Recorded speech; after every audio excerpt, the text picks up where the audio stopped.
ನಮಸ್ಕಾರ ಸ್ನೇಹಿತರೆ, learn and ಗ್ರೋಗೆ ಸ್ವಾಗತ. ನಾನು ಸಂತೋಷ್ ಅರ್ಗಿ. ಇವತ್ತು ನಾನೊಂದು ವಿಶೇಷವಾದ ಟಾಪಿಕನ್ನು ತಗೊಂಡು ಬಂದಿದ್ದೀನಿ. ಏನು ಅಂತ ಹೇಳಿದರೆ importance of body language. Body language ನಮಗೆ ಯಾವ ರೀತಿ ಇಂಪಾರ್ಟೆನ್ಸ್ ಆಗಿರುತ್ತೆ.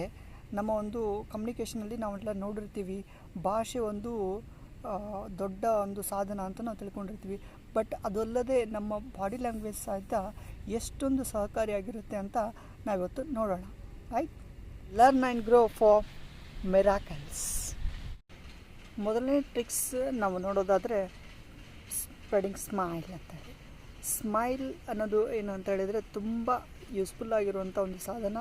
ಇದನ್ನು ನಾವು ಎಫೆಕ್ಟಿವ್ ಆಗಿ ಬಳಸಿದರೆ ನಮ್ಮ ಸಂವಹನ ಮತ್ತು ಬಾಡಿ ಲ್ಯಾಂಗ್ವೇಜ್ ತುಂಬಾ ಇಂಪ್ರೂವ್ ಆಗುತ್ತೆ ಅಂತ ಹೇಳ್ಬೋದು. ಯಾವಾಗ ನಾವು ಸ್ಮೈಲ್ ಮಾಡಬೇಕು, ಯಾವಾಗಲೂ ಸಹಿತ ನಾವು ನಗ್ತಾನೆ ಇದ್ದರೆ ಅದಕ್ಕೆ ಬೇರೆ ಅರ್ಥನೇ ಕೊಡುತ್ತೆ. ಸೊ ಯಾವಾಗ ನಾವು ಒಬ್ಬ ಪರ್ಸನನ್ನು ಗ್ರೀಟ್ ಮಾಡ್ತೀವಿ, ಆವಾಗ ಒಂದು ಪಾಸಿಟಿವ್ ಆಗಿರುವಂಥ ಸ್ಮೈಲನ್ನು ಕೊಟ್ಟರೆ ಅದು ತುಂಬಾ ಯೂಸ್ಫುಲ್ಲಾಗಿ.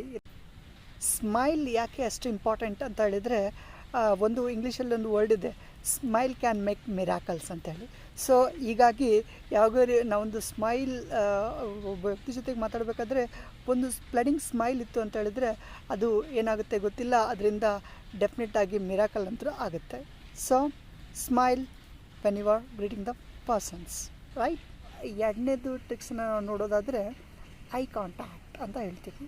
ಸೊ ಬಾಡಿ ಲ್ಯಾಂಗ್ವೇಜ್ ನಿಮ್ಗೆ ಇಂಪ್ರೂವ್ ಆಗಬೇಕು ಅಂತ ಹೇಳಿದರೆ ಐ ಕಾಂಟ್ಯಾಕ್ಟ್ ತುಂಬಾ ಇಂಪಾರ್ಟೆಂಟ್ ಆಗಿರುತ್ತೆ. ಯಾಕೆ ಐ ಕಾಂಟ್ಯಾಕ್ಟ್ ಅಷ್ಟು ಇಂಪಾರ್ಟೆಂಟ್ ಅಂತ ಹೇಳಿದರೆ, ಸೊ ನೀವು ಒಂದು ಪರ್ಸನನ್ನು ಭೇಟಿ ಆದ್ರಿ ಅಂತ ಹೇಳಿದರೆ ಆ ಪರ್ಸನ್ಗೆ ನೀವು ಚೆನ್ನಾಗಿ ಐ ಕಾಂಟ್ಯಾಕ್ಟ್ ಮಾಡಿದ್ರೆ ಆ ಪರ್ಸನ್ಗೂ ಸಹಿತ ಒಂದು ಫೀಲ್ ಆಗುತ್ತೆ. ಸೊ ಇವರು ಈ ಒಂದು ನಮಗೆ ಒಂದು ಟೈಮ್ ಕೊಡ್ತಾ ಇದ್ದಾರೆ, ಒಂದು ಇಂಪಾರ್ಟೆನ್ಸ್ ಅವರಿಗೆ ತೋರಿಸ್ಕೊಟ್ಟಂಗಾಗುತ್ತೆ. ಇಲ್ಲ ಅಂತ ಹೇಳಿದರೆ ಈ ಥರ ಈ ಕಡೆ ನೋಡಿ ಹಾಯ್ ಹಲೋ ಅಂತ ಹೇಳಿದರೆ ಚೆನ್ನಾಗಿ ಅನಿಸಲ್ಲ. ಮೂರನೇ ಟ್ರಿಕ್ಸ್ ಏನು ಅಂತ ಹೇಳಿದರೆ ಬೇಬಿ ರೆಸ್ಪಾನ್ಸಸ್.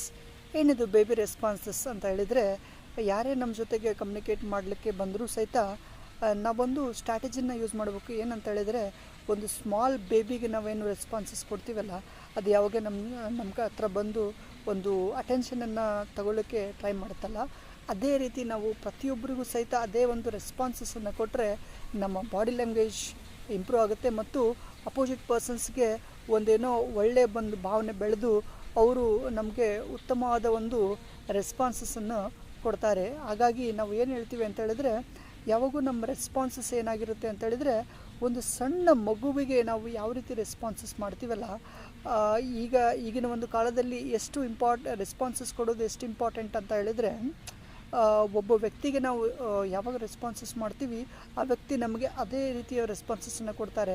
ಇಲ್ಲ ಅಂತ ಹೇಳಿದರೆ ಆ ವ್ಯಕ್ತಿ ನಮ್ಮ ಜೊತೆಗೆ ಮಾತಾಡಬೇಕಂತ ಒಂದು ಭಾವನೆಯನ್ನು ಬೆಳೆಸಿದಾಗ ನಾವು ಯಾವುದೇ ರೀತಿ ಅವರಿಗೆ ರೆಸ್ಪಾನ್ಸಸ್ ಕೊಡದೇ ಹೋದರೆ, ಕೆಲವೊಮ್ಮೆ ನಾವು ಅವರಿಗೆ ಏನಾದರೂ ಕೇಳೋದಕ್ಕೆ ಹೋದಾಗ ಅದೇ ರೀತಿ ನಮಗೂ ಸಹಿತ ಆಗುವಂಥ ಸಾಧ್ಯತೆ ಇರುತ್ತೆ.